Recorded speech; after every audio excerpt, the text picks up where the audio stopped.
Hey, everybody, and welcome to the Power Women in Insurance podcast. We are excited. We have an amazing lady today that I met at the Innovation Conference, and she is blowing out the world with an amazing commercial insurance just way to be able to do things. She's getting in there, she's digging deep, and she is knocking it out of the ballpark. So I am excited today to be able to have Ciara with me. Ciara, how are you? Welcome. Hi. Thank you so much for having me on. I'm equally as excited to talk to you. Well, yay. Well, you know what? You have the bunker, and the bunker is, and I love that name. I just have to tell you, that is a great name for an insurance agency. And you have the bunker down in Fort Lauderdale, Florida. And you have a fun story about how you got into insurance and how you got where you are today. So why don't you start us off by telling us that? Yeah, well, thanks again. I'm excited to be here, and I'm glad that the name carries because we get that feedback, and that's kind of one of the reasons why we did it, to be a little, edgy, if you will. It is. Yeah. So yeah, I've been in the industry for almost 20 years, straight out of high school. My parents, were tired of corporate America, opened an Allstate office, did really well with that. Opened a second Allstate office, and then we realized, well, everyone has an independent on the side, so the family is not losing the business. So we quickly decided, okay, well, I'll open an office. I was upstairs, our Allstate office was downstairs, and you know how that goes. You had an Allstate, right? Your dad did. So my dad had an Allstate office, kind of the same thing. We had the mold crisis in Texas. Lots of people stopped writing. He wanted to go independent. Now, I did not work for him originally. I was a stay-at-home mom. So he was like, I'm just going to use your name. But he didn't come over and join us at the agency for 3 more years. So I was really the one getting it moving. But we did, like, if he couldn't sell it, he would send it over to me and vice versa. We had that good synergy in the beginning. Right. So when we figured out that that's what all the top agents in Allstate had, we were like, okay, well, that's what we're going to do. And we did it. And then we realized, we just love the independent side way more. We love the freedom. And so sold the Allstates. And then we had an independent agency for about 12 years. And then, my dad sold that in 2018. And then I opened this one November 2019. And then, we were open for a couple months, and then COVID hit. So we had to reevaluate our life decisions. But it ended up being well. So tell me a little bit about that, because I know that a lot of people, whenever they talk about COVID, they talk about their team and communication, and they talk about operations and how it changed whether or not people come into the office. And it's a very physical, in my mind, it's a very physical conversation. It's very much like people working in the same office, people communicating, those types of things. But it's not necessarily typically a sales money production type thing. It is maybe in the sense of marketing and getting out there, and if you're building your book to be able to do like connections and so forth with referral partners. But you have a little bit of a different way too. How did your carriers and because you're in South Florida, so let's everybody in the world take that into consideration. It's a little bit different from the rest of how the United States works. Yeah. But with COVID 2019, getting up and running, how did that affect you when COVID actually hit? So I always knew I wanted to do more commercial than the personal lines, but but the personal lines, it's easy, it's fast, cash, it helps you grow. So we had some of our Florida carriers that I've known for many, many years that did give me some appointments, and we were going down that road in the meantime while we got things going. I had just hired 3 telemarketers in-house in January of 2020. I rented an office space, had them there, and they worked January to March. I had to let them go, but they were calling for telemarketing for workers comp, doing commercial prospecting. And we realized that COVID hit, all of our carriers stopped writing down here. The restrictions got real tight, no roofs over 10, 15 years old, nothing by the water. It was crazy. One of them completely shut down for any new business in the state. So my hands were tied. Yeah. So we ended up moving to my living room. I have one producer that works with me. And so thankfully, he's a really good friend of mine that, we've known for many, many years. And so we moved to my living room and we worked out of there. And then that's when we, decided to really focus on commercial, and we found Killing Commercial and David. And we, were consuming some of his content online and on LinkedIn and stuff like that. I think that was even before the Power Producers podcast. So it was just like whatever he was putting out. And my dad was actually the one that reached out to him and was like, listen, I think that if we're going to be in this industry and we're going to be a different agency, we need to be different, and we need to learn how to be different. And we figured that, you know, a client that is the smaller shop can eventually, if they're confident enough in themselves, will go online. Yeah. Right. So people need consultants. So that's what we have built this to be. Right. So, you know, when I was younger, my dad told me, if you're going to make insurance your career, get designations, because I mean, you're young and you're a woman in a man industry. So if you mean business, people have to know you mean business just by your name. So I did. I got my CIC, I got my CRM. I have one for a cyber designation that I got during COVID as well. I used that time. I did a Carnegie Mellon designation for 8 months, where I was going to college every Wednesday, basically, and it was phenomenal. But so I ended up getting that. So he was like, you're going to be perceived differently already when someone sees your name. So I listen to almost everything my dad tells me. He's always right. Well, you know what? I'm just like, he needs to call me. Maybe I need to call him and ask him a whole bunch of questions, because I'm lost half the time. And I think having that mentor is so important, because that's something I've struggled with. I have a wonderful, wonderful, wonderful stepfather. He's amazing. But he doesn't really give advice. He doesn't really believe in it for whatever reason. It's kind of like one of his mantras in life, like he doesn't give advice. So it's made coming into, like I said, I was a stay-at-home mom, coming into a brand new industry. My undergrad degree is elementary education. You know, it's made it really hard. So I'm so excited, because it sounds like that's been super formative and freeing for you, and a really, really safe place for you 100%. To explore and evolve and grow. I mean, even yesterday we were in the car together, and he just tells me, remember, always think big, always big picture. And it's a gift that he has. He's a visionary, right? So it's a gift. And so he, you know, was from right when I got into the industry, he was like, you need to, if you're going to make this your career, which you should. And, you know, he had to talk with me about, listen, Art Institute, interior design thing. Yeah, you'll be good at it, but how good of a life are you going to live? That's also like a whole nother lifestyle, you know, that you have to live. This is a life that you live. I mean, we weren't, you know, wealthy. We didn't run in those circles of designers and things like that. So, it's, you know, he was like, this is an actual practical life that you can live, and you can run a business, and you can maintain a family. And he always told me, I'm not going to raise you to depend on a man. You will be able to be financially independent, and you can do it. He's amazing. So we call him the G. So I love it. So yeah, so we got into Killing Commercial. You know, we met with David, and we loved him immediately, and I'm pretty sure he feels the same about us. You know, we have a really good relationship, and the program is incredible. It has changed. It was exactly what we needed to give us the confidence, because like I said, we knew commercial, and I have a CIC, and we did some commercial. We had some manufacturing accounts. We had a really large HVAC account that had about 45 trucks, about 60 employees. So we had, you know, but that was a referral. We didn't go get it. It was a referral. We helped them. We were able to help them, but we didn't know how to get in the door to these larger accounts and how to have those conversations that they're having. So what we did during COVID was just learn the program.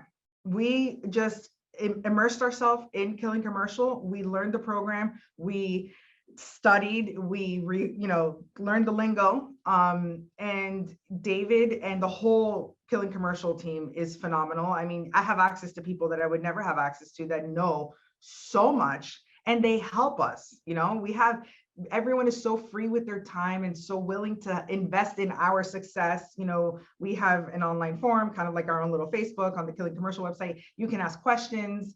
I mean, we just finished developing a cyber solicitation campaign together. You know, we do it, everything we do it together, and it's for us to, you know, go make a change in our 100-mile radiuses. So that has been the best thing. It's given us the confidence to have those conversations, even though I'm not able to really play in what most people would define as middle market yet, because I don't have the markets, right? I have everything through brokerage. So that has been a huge challenge for me. Because we had an account in October that we were working on, and they pay almost 300 grand in their insurance, an electrical company. And We didn't get it. They ended up staying with Brown and Brown. But we asked the question, you know, why didn't we get it? What could we have done better? And she said, it's really nothing that you did. It's not anything about you guys. It's, you know, we do a lot of work for Brown and Brown.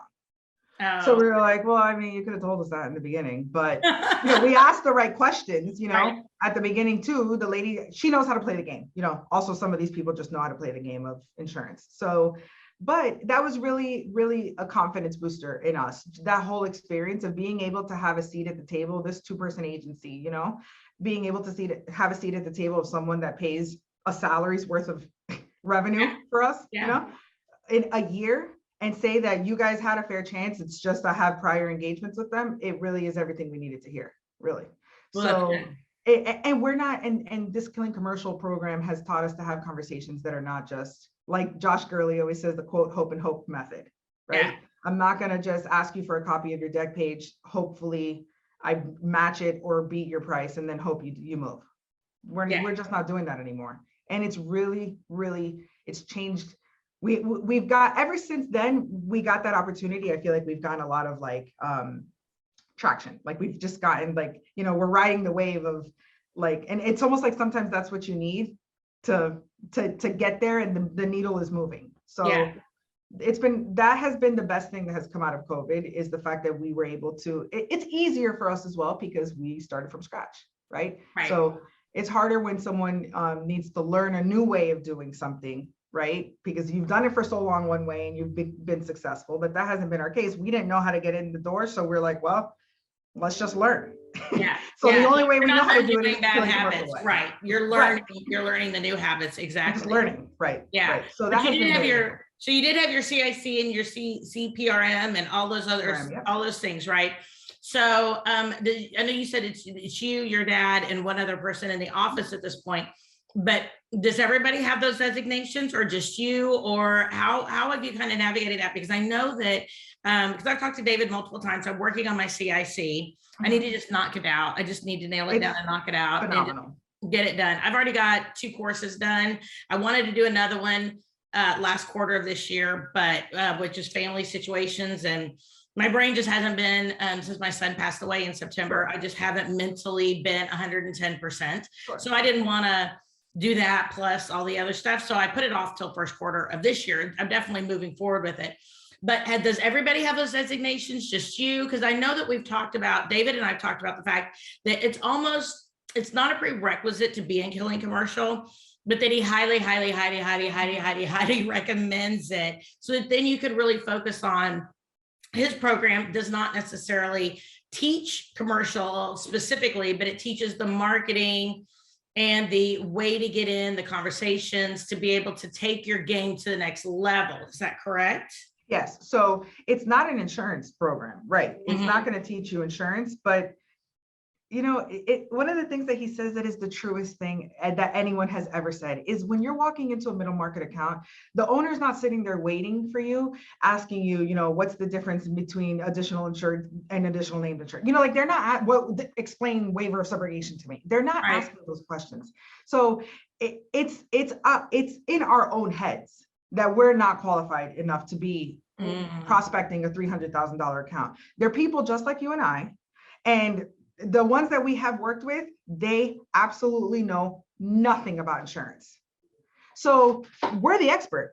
You know, I'm not the expert, but in the room, I'm the expert, right? Because they're consumers. So I think, no, it's not an insurance sale. It's not an insurance training program. However, on the workers' comp side, I mean, it's kind of embarrassing because, you know, we were that agency that was like, well, workers' comp is the rate, right? Because I sold $700 workers' comp policies to attorneys. Like I never had a claim in 12 years of owning an agency. I did not have one workers' comp claim because I was doing office, you know, you know, clerical class codes. So this is when I learned workers' comp. Joining the program. So outside of the workers' comp, yes, we're not like dissecting policy language and policy form, even though people will ask the questions in our, you know, Killing Commercial forum. Yeah, you can ask the question and you have people that know the answers available to you at any time. But it is a prospecting it is a sales process training, which that's 80% of the battle anyway. Yeah. Right. Yeah. I Well, we're mean, sales organizations, and that's what we have to be able to do. We have to get in the door. We have to have the confidence that we deserve to be in the door. Right. And I think that's really a lot, is that we deserve to be at the table. We deserve to be there, not just as insurance agents, not just as insurance agencies, but also as women, but also as all these other things. We deserve to have a seat at that table. Right. And that's what this training does. It helps you understand, position yourself in those meetings to ask the questions that they've never been asked before, because they haven't been asked. An insurance agent has not sat across the lady that we dealt with. She told us to our face, nobody has asked me these types of questions. Well, yeah, because everyone's just interested in your deck page and hoping to get paid 30 grand. So, and we have the conversation, and so it's asking the right questions, which make us sound like experts, even though we're a year into this, and especially with me, I don't have those markets, so it's even harder for me to come across as the expert, because I don't know Nationwide's policy, because I don't have them, so I live in excess and surplus world down here, so it's like every policy form is different. So it's even harder for me to come across of it, but that experience that we had finally showed us, you know what I mean, we just had a seat at the table, and we asked the right questions. We had the guts to. I mean, my producer was the one that worked on that account mainly. I went to the first meeting, and when he asked the lady on the phone, he said, listen, you have a risk management program, not a problem. I'm sorry, you have a risk management problem. You don't have an insurance problem. You pay your premium, you have a claim, you get paid, but your mod keeps increasing, your losses keep increasing. What has your current agent done to help you control those risks? Nothing. Okay. Well, I mean, we're willing to help you, but you have to hire us first, because we have things to help you manage that. Are you willing to sign this, agent of record? And when he hung up the phone, it was like, he was like flushed. It was like the first one that we got, that we had the guts to ask, and we didn't get it, but that's what we needed. We needed the notch on our belt, because now if we can ask it to that client, we can ask it to someone that's paying $75,000 in insurance. That's nothing now. So that's really I heard the episode that you did with Vonda, right? Yes. And Aurora. Yes. You guys talked about killing commercial, and I really do think that you're never ready, because you had said, I don't know if I'm ready. You're never ready. Yeah, and I think that's where I'm at. I think I have a couple. So, okay, I believe in honesty, right? I believe in authenticity. So let's go there. Okay. So you and I have talked about the fact a little bit that I bought an agency back in October of last year, right? They have one really, really, really large account that's middle market, right? And I was super excited because I thought, ooh, I get to do the renewal and learn and right? And we just picked up Liberty Mutual this year. So, and this guy's an electrician, and we really thought we could move him over to standard dwelling market, save him a little bit of money here and there, and he'd think we're a rock star, right? I ended up putting together all the accords, did the meeting, worked out everything. Because of a little nuance, he did not fit into the Liberty Mutual thing, because he does apartment complexes. He does electrical build out for apartment complexes, and they don't do residential electrical build out. If it would have been corporate, then they wouldn't have minded, or whatever. So I was like, oh, okay. So by that point, I was like, okay, we're going to have to stick with it on standard. I looked at one or two others. It wasn't going to work. So we pretty much did a renewal where we were. I went to him, asked the questions. He kind of blew me off. And then when it came down for the actual renewal, like I had taken him, and granted this was an acquisition, right? So I wanted to make sure I had all the information correct. And we had a commercial CSR that he had specifically worked with that had left our agency just to go somewhere else. Like she was already in that process before I ever even bought the agency. It was not about the acquisition. And so, but like the people he knew were gone, right? So I came on in there, I double checked information. He thought I was annoying because I was asking too many questions. And then I gave him a list of the additional insureds. He just pretty much added email addresses where they were missing, gave it back to me. Ended up, there were like 23 more additional insureds that he needed additional insured stuff for, that were not in the, like the individual COIs were in the system, but I didn't go through every single document in the document section to figure that out. Anyway, turns out, I guess I underwhelmed him. So he is a paper contractor / for electrical.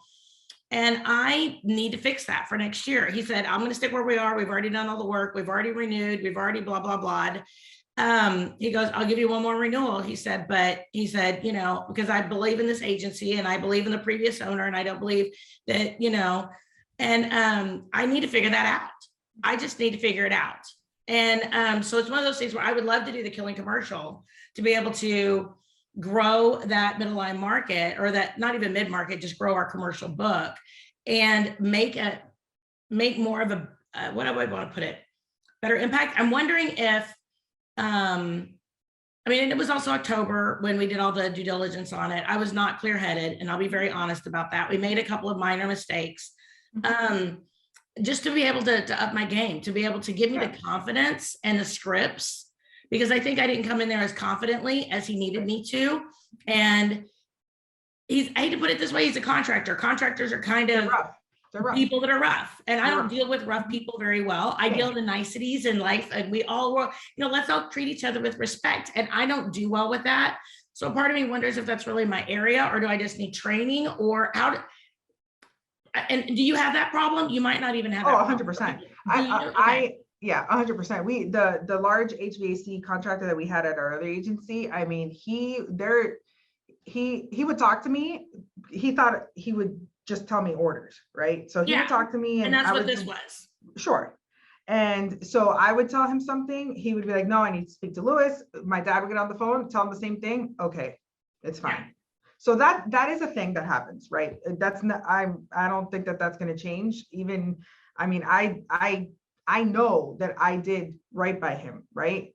And they just talk. I mean, this guy, his mother worked for him, and he would F-bomb his mom in front of people. So there you go. I mean, he's not going to respect me. He doesn't respect his mom, right? So it's almost like you already know that. So it's like those type of accounts. I'm not like, good morning, sir. I hope you're doing well. Like I usually do to people in my emails, you know, like, I hope you had a nice weekend. If I'm emailing on a Monday, I'll be like, Mike, comma, here. That's how they want to be spoken to. Fine with that, right? But I think that one piece of advice that I would give you automatically for this account, so that way you can look like a rock star before renewal time, again, is if 6 months into it, you know, what is your communication with them right now throughout, like? Well, throughout the last year, we really haven't had a whole lot, because because I bought it in December. I mean, I bought the book in end of October, and his mom was actually the previous agency owner. Yeah, and I remember. His mom handled the renewal, and so I didn't have to worry about it last year. They got everything done. And honestly, when we were on our way out there, she doesn't listen to the podcast, I'm fine with saying this. She was kind of like, now you're kind of a lot. So why don't you just simmer down, because he doesn't handle people that are a lot. So I was in this headspace of trying to get myself up for this meeting. And it was, you know, and I was like, something new. And it's something new. And she kind of freaked me out on the way. And so I was like, so I think I ended up coming in much more please and thank you than I would have normally, because I didn't feel like, number one, I'd earned that space because I'd purchased it. And then number two, because his mom kind of freaked me out, you know, kind of thing. And then I didn't, you know, and then I just had foggy brain, whatever. But anyway, I need to find a way to really wow him. And so when does it renew? Not till next December 1st. December of next year. Great. Yeah. So midterm, some 4 or 5 months into it, you need to reach out to him. You need to ask him, you know, have your sales changed? Talk about those things. Let's make sure that you don't get hit with a large audit in December. You know, let's prepare that now. Have you had a substantial increase in your sales, right? Mm-hmm. The whole package renews in December? Yeah, the whole thing all at once. And what do you have? The auto, the comp? All of it. The auto, comp, inland marine, umbrella, the property, because he owns his own building, the whole thing. Workers' comp, all of it. Okay. Do you know what his mod is or no? I don't know how it works. 0.78, I think. Okay, it's a 0.78. So it's not bad. No, it's not bad at all. Now, I don't know what it is for the industry, because I know that when I was like at innovation, they were like, yeah, but what's the best for the industry? I don't know that answer. Right. Well, 0.78 is not bad. No, if it's above a 1, then you could, you know, it's easier to look like a hero, because you can say, hey, we can implement these things, you know, to help you. But I would just check in with him as far as his sales. employees vehicle list. Let's make sure that we have the accurate information. So that way renewal is not that, it's an easier, it's a check-in, things like that, where you can see. Do you have any sort of like programs like Xywave or Think HR or any sort of? We haven't done any of that yet, just because the fact we don't do a whole lot of commercial, and we don't do a whole lot of I don't have it either yet. I mean, outside of that, I mean, I think our largest account is like $18,000 to $25,000. I mean, I think total, kind of thing. So we're probably 12 to 15% commercial max. So, I mean, we don't have a whole lot of that. So we haven't really invested in that direction yet. Yeah. Well, I haven't yet either, just because we're new, and I have a couple things that I'm trying to do first before we make that. And I don't have an account yet that has asked me for it. Like little honesty trick too. We talk like we have it, but we don't. Right. Because what do they know? Like I have a couple things, that I have, like a cyber incident response plan that I have from, that I could supply them, a return to work program. Yeah, I have like those one-offs, but I haven't made the investment yet, because we were going to do it if we got that account in October, because we were going to do it as, a value add. But yeah, look, I personally think I agree with you on the honesty part. I'm like that too. And if someone asks me a question that I don't know, I have no problem telling them, listen, I'm not 100% sure. And before I give you the wrong answer, I'm going to invest. I'm going to check. Right. And I always tell them, I think because of my age too, I kind of just put it out in front of them. Listen, I don't know everything, but I am associated with people that do. So if I don't know the answer, I have someone on my side that does. So I will get you the answer. Right. I don't say that 5 times in a meeting. I'll say it once. Right. Every single question that comes up, I cannot say that. I cannot be an answer for, hi, how are you? I don't know, but let me check with other people. Hold on. Let me ask my network how I'm doing. Right. No. Right. But, hold on. Hey, how am I today? How's this going today? Pick up your phone. What is going on? No, totally. Yeah. So, and I'll give this guy credit. I'm 100% positive he did not know about my personal situation, that, and I'm sure that he didn't realize his mom had said junk on the way on over. And I mean, he just, on his end, he just wanted, things to be boop, boop, boop, boop, boop. And the other thing is that we changed management systems last year, and I did not realize what our management system could do as far as certificates of insurance. And I felt like I'd asked a question, but I didn't get a really good answer, a clear answer. And so we were kind of jacking around with the certificates of insurance until like 4 o'clock, 5 o'clock, the day of the renewal. And he's used to getting them like 8 a.m. the day of the renewal. And so that for him was very bad. Now I didn't think that was bad. I thought by getting it by the end of business, the first day was not a horrible thing, but he did. So that was part of his thing. And I don't know if that's normal or not.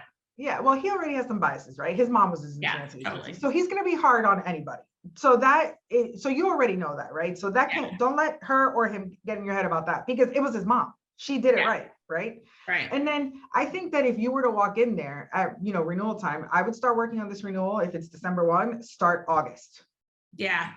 See, and I started in October, and I shouldn't have done that. I think I started too late. Right. Start in August. And you know what? And I would walk in there and say, listen, I know the experience that you had last year is not the one that you were used to or that you would want, and it's not the one I wanted to give you. I had this situation in my life. Thank you for standing by me. I'm ready to do the job that I know I can do this year. Yeah. Right. Yeah. I think that they appreciate that. They appreciate the honesty. And if you say it first, people, especially people like contractors, they appreciate the honesty. They appreciate, and I feel like it kind of makes you as a woman, like you're not a pushover. I understand. I admit that this was not handled the way you're used to or the way that I would have preferred. Let's make it right. Thank you for the opportunity, for giving me this opportunity again to make it right. Let's make it right. I like that. And then you just, you start and you'll get the help you need. That's fine. Yeah. And I know what I'm doing a lot more. Like, this was a huge learning experience for me. Huge. Yeah. And I would like to be able to go after more of that larger commercial type situation, so that it would teach me more of the nuances to be able to get in there, But again, I want to finish my CIC and all that. So that is definitely a priority. Yeah. Finish the CIC. And then Josh Gurley at the IOA, he spoke about the additional insured book. Yeah. From ERMI. I bought that book too, because the CIC goes into policy language and stuff, but that additional insured book is it is quite intense. Is that the one Is what the workers' comp? No, this, what additional insured book? Maybe I didn't. Yeah, I'll send you the link. It's the additional insured, if that's what it's called, the additional insured book from ERMI. And I hate that it's not a book, like it's online, which I want a physical book that I can highlight, but Yeah. that one will teach you about that, which it goes into the differences and explain the differences in between all the additional insured agreements. And he talks about an account that he won, Josh Gurley does, an account that he won because they had a contract. I think it was a construction company had a contract with banks, and their agent, they had to have a certain type of additional insured endorsement or agreement, and they had the wrong one. And he came in and it was done incorrectly. Right. And he was like, I got this knowledge from this book. And that's how I was able to win a 6-figure account, because I read this book and I knew the differences in between the Nice. So huge. So I bought it, that one. The workers' comp one is by Steven Sedlak. We bought that one too. I did order that one on Amazon. So that was the one I was thinking when you said the book. I was like, yeah, I got that one. So, but I don't remember the other one. Now, I did not go to Josh Gurley's breakout because it was the same time as my breakout. So I was not able to do that one, but I did do the Killing commercial the day before where Josh Gurley spoke. So that's why I was like, what book are we talking about? I was a little bit confused. Okay.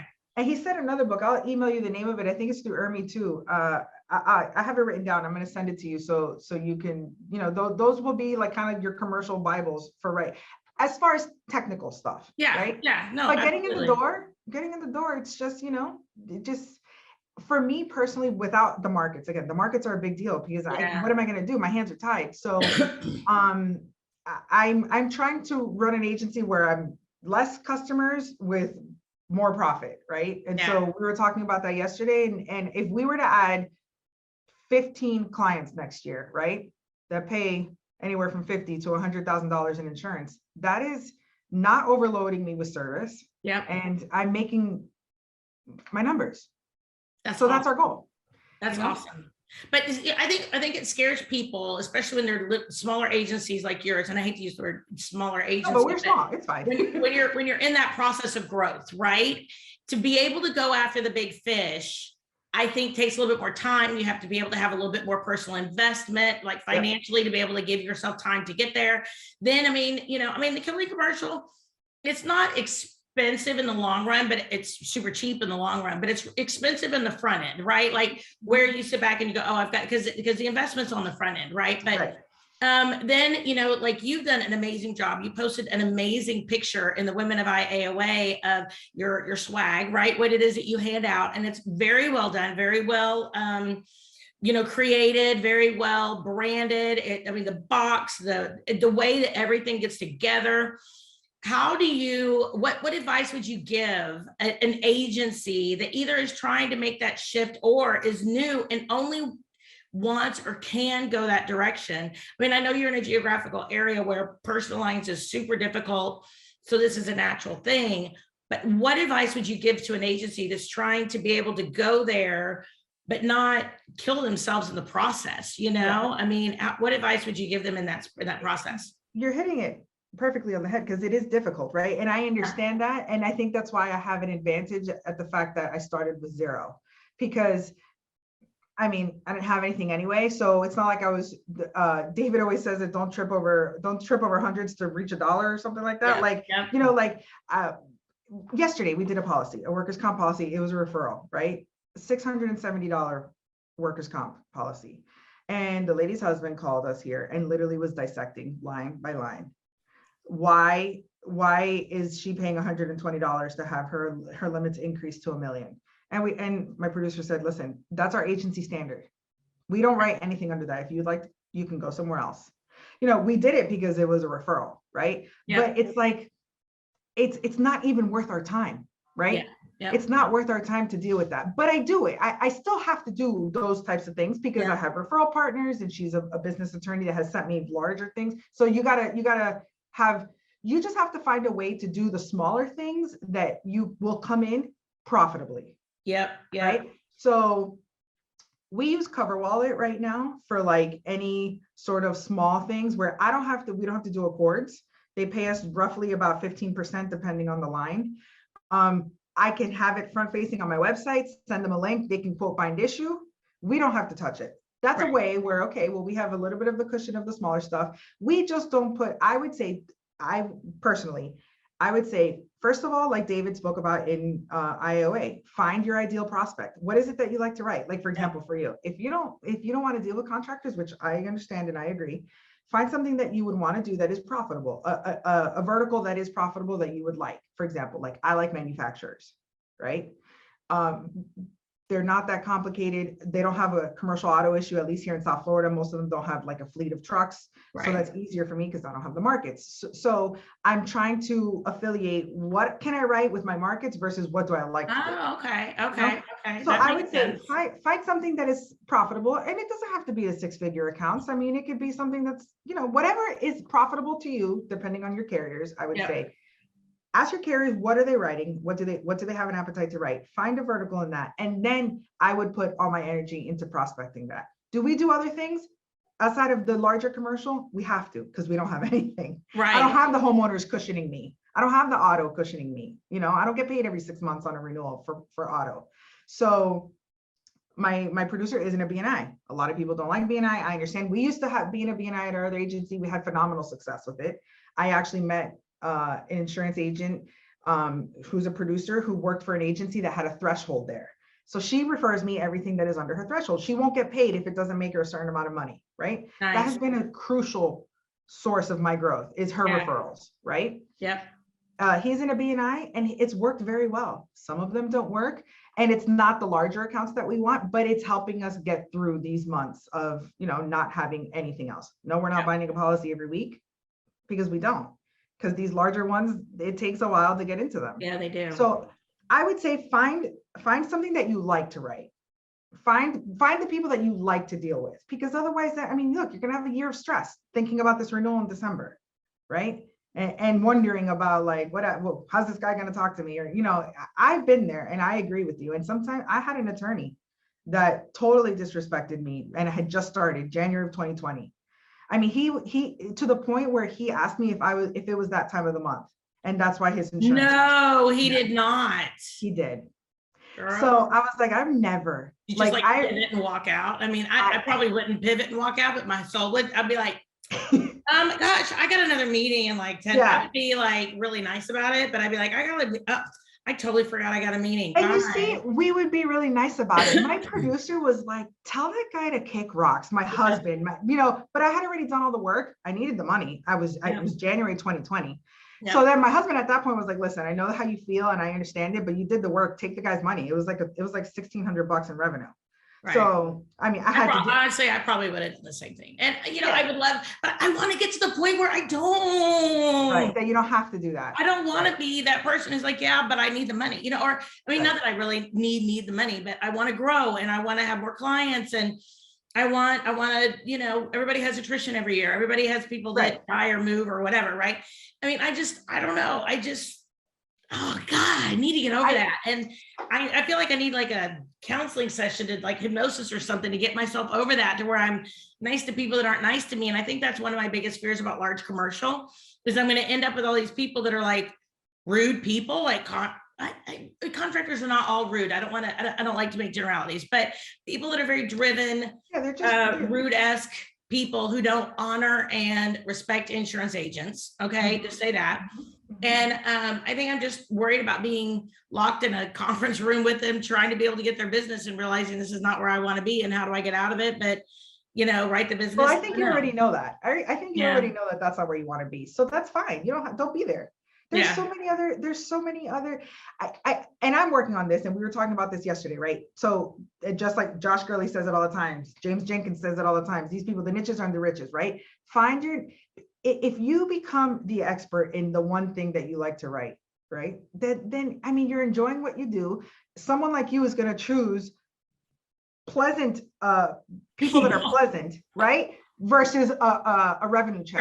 That's obvious. And that's not wrong. I mean, if this is your job and this is what you're going to do and you're going to grow a business, you might as well do it with the people you like to write. Yeah. Some people and I want my team to like their job. And if I bring in a whole bunch of jerks, then, because that's one thing I learned with this acquisition, right? Is that we had in the acquisition, there were probably about 3 or 4 clients that were super demanding, super rude. Like I've never, I don't I don't allow these people in my circles, like in general, but they were decent premiums. And the previous owner, I think she just has a lot more, she's a really strong personality. So she attracted really strong personalities to some degree, and they just kind of stronged each other, and that was fine, but that was not the team's personality, and that's not my personality. And they were like, oh my God, this person called. Oh my God. They got so stressed out over an email or a phone call. I just remember one day doing, like, there was this one, it was a $30,000, and the whole, like, all the stuff this person did with us was $30,000 in premium. I was like, guys, I mean, I'm not trying to be rude. This is like $4,000 or $5,000 a year. Is it worth $4,000 or $5,000 a year for us to be this stressed out every single time we get an email? Right. I mean, it was just so stressful. And at that point, I was like, it's not worth $3-4 grand a year to have this much stress. But then there are other times that I'm like, no, we have to have this account, and I need to find that balance. That's really, I think that, I'm going to be honest with you. I have about 85 clients. Okay. Right. And I don't have one yet that puts us in a frazzle that way. Really? So I think they had like 5 or 6 that put them in like a frazzle like that. And a part of me is like, I just need to add up all that premium and all that commission and say, this needs to leave the agency and we need to replace it. Or instead of getting rid of it, because I mean, if it's clean business and it's just about a personality thing, maybe that could be a thing where you meet with them. Win them over. And say, listen, I don't know how the transition has gone with with the sale of the agency, but if it's clean business and it's just a communication thing, right? Ask them, what is it that you expect out of your relationship with your insurance agency? Mm-hmm. What is it that would make us a rock star in your eyes? Because then maybe it's expectations that they have of your agency and your staff that you guys will never want to meet. Okay, well, then that one doesn't work. Right. But maybe it's a simple communication thing. Maybe they say, well, I want my certificates within 24 hours, or, I want someone to pick up the phone. I don't want to go through a phone tree. I don't know if you have a phone tree, but things like that. It might be communication, miscommunication. Yeah. And, we had that issue too when we bought that agency. When people sell an agency, the customers get upset. Yeah. They don't like it. They don't like the change. So I think that maybe if it's worth it, and it's 5-6 of those accounts, and I before dismissing them, as long as they're clean and they're not hurting your loss ratio, I would say try to extend an olive branch as far as like, look, we're the new owners. You've been with us. What do you like about the transition? What do you not like? What would you like to see? What are your expectations? Let's see if we're a good fit for each other. Yeah. And the thing is that if you present it, I want to see if you are a good fit for us.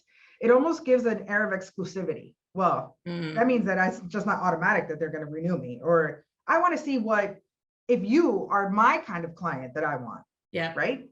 So, I mean, if it's paying you that, enough and it's clean business, it might be worth the conversation. Most of it is. I can honestly say this one is just a pain in the butt is not clean business. She has a lot of like landlord policies that like she doesn't maintain and hasn't done any updates on. And it's not good clean business. Yeah, but other than her, I think most of it is. So she can, say bye-bye. And then, it might be worth the little bit of massaging of those other ones, because the clients get upset when there's a sale, for sure. Yeah, for sure. They do. They feel offended. I didn't know. Now it's a stranger, they just, we're part of we're almost therapists to them too sometimes. So I feel like if they had a really good relationship with that agency, and it doesn't help that those people left too, that work there. So maybe even bring the CSR that is working on their account. This is the person. Sometimes when people meet face to face too, that they tend to be a little nicer after that, right? Because now they know they're a human being. They know you, right? And I think people fear what they don't know, right? And they fear change. And so if they don't know what they're going to get, they don't know who you are, they don't know what you're going to bring to the table, they don't even want to give you a chance at that point. Right. And so if they really make that connection at least a little bit, then they will. Yeah, 100%. So that's a good point. Yeah. It might be worth it just to give it a shot to do that, and then see if the communication and the expectations adjust, Yeah. And we have plans to do that this year. I wanted to kind of lay it low and make sure that I watch the operations as my first, my first acquisition. And I probably didn't navigate a few things correctly, but we live and we learn, right? All of it is a learning curve. All we're doing is learning every day. Every day, right? Business changes every day. Yeah. Yeah. That's all we're doing. Absolutely. Well, you know what? I love you 100%. Aw. Thank you for what you're giving to the industry and for what you're doing for just people, women out there in the world. And if people want to reach out to you, how can they connect with you if they have questions, if they want to be able to pick your brain about something? How can they reach out to you that makes you most comfortable and you're most available? Yeah, so I mean, I'm in the Women of IOA, so you could always just send me a Facebook message or friend request me there. My website is bunkeryourrisk.com. My email address is my first name, CIARA @bunkeryourrisk.com. Call me, text me. I'm always available and I'm willing to help. And honestly, thank you, because I've been in this industry for almost 20 years, and I know that the industry has definitely changed in our favor, I believe. There's a big difference from when I started to now, and you are the only woman I know that is pioneering this with this platform, right? You know, it's a shame that more women don't have this platform, and you've made it for yourself, and you're inviting people like me that you know, are young and would never have this reach without you. So you're, you know, when I started, it was mainly boys and you know, at the top, and that's not the case anymore. And you know, thank you for the work that you're doing for us too, and paving the way. Thank you. Thank you. So. I think we're really going to see in the next 5 years or so. I think we're really going to see a surge of women in the insurance space across the board, and I'm really excited to see where everything takes us, and the way and the way that the insurance industry is going to change a little bit, just with having women in the insurance leadership arena a little bit more prevalent. I'm really excited about what that's going to look like. I think it's I do think it's definitely shifting towards the pendulum is coming our way a little bit, and you know, it's thank you for all the upfront work and carrying the load, because even running that Facebook group, it's such a safe space. It's so great. That lunch was phenomenal that we had in Tampa. It was so nice. Love, such amazing connections. Yeah, totally. It feels like we're just all best friends. It is. It does. And it's only going to get better. It's only going to get better, because we've been doing this about a year and a half, something like that. I think we started it like April or May of 2020. So you know, this year will be going on 2 years. So it's only going to get better. Yeah, I'm excited for Nashville already. I'm excited. I know, me too. Yeah. Me too. So, I'm glad it wasn't a full year either, that we're going in October. Yeah. I wonder, so are we going to do like an event in Nashville too for the women of IOA? That's the plan. That's the plan. Nice. Yep, absolutely. Nice. So I don't know if we're going to do in what space or how, what, where, if we're going to do beforehand, afterwards. I know that usually during the actual innovation event, things are usually so packed with events that I don't know if there is a space for that. Just because vendors usually take that up with events, everybody being together, which I think is great. And I think the lunch thing was relaxing. It wasn't pressure. We didn't have some place to be like in, you know, 45 minutes after it was done. And I think, you know, it was great. Like people were able to go back to the bar and go, oh, I saw you, whatever, you know, or wherever other places. I like the idea. Yeah, I like the idea of the lunch alone on its own day, because it's our day. We get to, you know, it can be a whole thing, and we can do that. I like that. And I like it before, because that way you have the connections going into the conference. Yes. You have someone to spend the weekend with if you don't know anybody, for sure. Yeah, I loved it. Yeah, I think that it was a great day. The boot camp the day before was great, and then I was really excited for the lunch, and it did not disappoint, and to meet everybody, and everyone was so friendly, and you could see all the women together throughout the breaks and the breakfast. You know, people have people to sit with. I've been at those conventions where I didn't know anybody, and it sucks. Yep. So yeah, completely. Good job. Yeah. All right, my friend. All righty. Everybody, this is another amazing episode of Power Women in Insurance with Ciara with the Bunker Insurance in Fort Lauderdale, Florida. Yes. Thank you so much. And this has been amazing. Everybody, make sure that you do listen. We have a new episode every single Wednesday. So subscribe, give us a review. That's how people find us. Everybody, have a great week.